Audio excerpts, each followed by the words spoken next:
Hai semuanya, aku Kak Suci dari kelas 10 MIPA 6 dan aku dari SM1 Cibinong.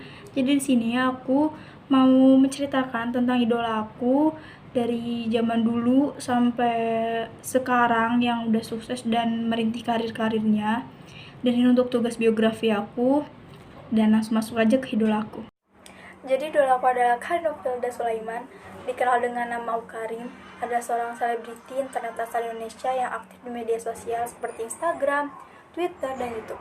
Ia juga merilis sebuah blog dengan nama Novelda Reads 2. Dan kita langsung masuk ke biodatanya. Wanita asal kelahiran Jakarta tanggal 29 November 1997, sekarang usia sekitar 23 tahun. Dia kelulusan Universitas Bina Nusantara, saudara kandung yang bernama Zahra Anisha, dan orang tua dari Ibu Siti Zuhraida, Bapak Sulaiman. Maaf jika ada kesalahan penyebut. Nah, kita langsung masuk ke cerita perjalanan hidup Awkarin. Karin Novelda, atau lebih dikenal dengan nama Awkarin, adalah seorang YouTuber dan selebgram. Image sebagai anak nakal melekat pada dirinya. Ia sering disebut sebagai YouTuber yang penuh sensasi. Namun dibalik itu semua, memiliki kisah hidup yang berliku melalui channel YouTube-nya. Awkarin menceritakan perjalanan hidupnya sejak duduk di bangku SD hingga saat ini. Awkarin merupakan anak pertama dari orang tua yang bekerja sebagai dokter. Ibunda Awkarin adalah seorang dokter gigi, sementara sang ayah bekerja sebagai dokter spesialis mata. Di lingkungan anak-anak yang berkecukupan, ketika teman-temannya memiliki ponsel keluaran terbaru, agar ia mendapatkan keinginannya, ia harus berusaha agar nilai yang bagus di sekolah. Bahkan ia mendapat ranking 3 besar di sekolah dasar, usaha yang tidak pernah mengecewakan hasil. Kebiasaan tersebut membuat ia berhasil menjadi ranking 1 di sekolahnya. Namun, kebiasaan tersebut tak bertahan lama. Saat duduk di bangku SMP, Awkarin memutar otaknya agar bisa mendapatkan barang yang ia inginkan tanpa harus meminta orang tuanya. Awkarin memutuskan untuk memulai bisnis kecil-kecilannya. Ia meminjam uang sejumlah Rp500.000 dari ayahnya untuk dijadikan modal. Ternyata bisnis yang dilakukan oleh Awkarin sukses. Menurut Awkarin, apa yang ia dapatkan sampai saat ini merupakan kehendak Tuhan dan buah dari kerja kerasnya.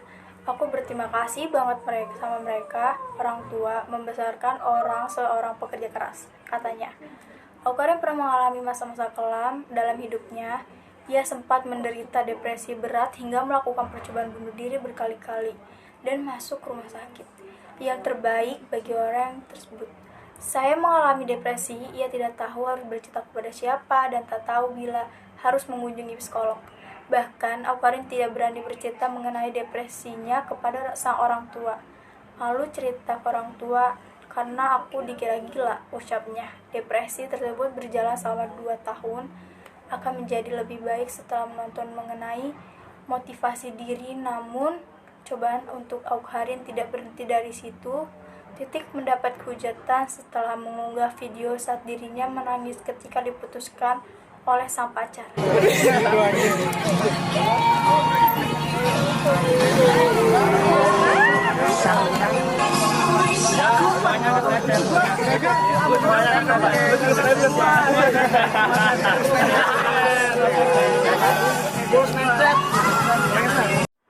Oke, sekarang kita langsung bahas momen-momen atau perjalanan hidup Awkarin beberapa tahun terakhir ini. Yang pertama ada pernah collab dengan Yonglex. Pada September 2016, Awkarin muncul di hadapan publik lewat kolaborasinya dengan rapper Yonglex. Awkarin dan Yonglex merilis sebuah single berjudul Bad yang menjadi awal mula karir Awkarin di dunia hiburan. Alih-alih mendulang sukses, lagu tersebut justru mendapat kritikan dari banyak pihak. Single Bad dinilai kontroversial karena liriknya yang cukup vulgar dan berani.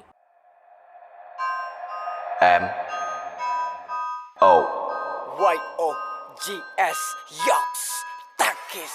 Mereka bilang diriku tak berguna, tapi sejak remaja ku tak pernah meminta biaya untuk bergaya. Bukan duit dari orang tua, lulus sekolah tak mau manja, ku kerja untuk biaya kuliah.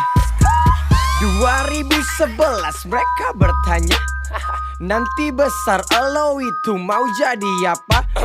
Mereka mengejek, mereka mencela, ini anak nakal, masa depan gak ada. Memang sekarang aku tak bekerja, bisnisku lebih dari mereka. Memang gue anak nakal, sering kali ngomong kasar, tapi masih batas wajar. Lo semua lah yang paling benar, lo semua nilai kita dari luar. Tatoan tapi tak pakai narkoba.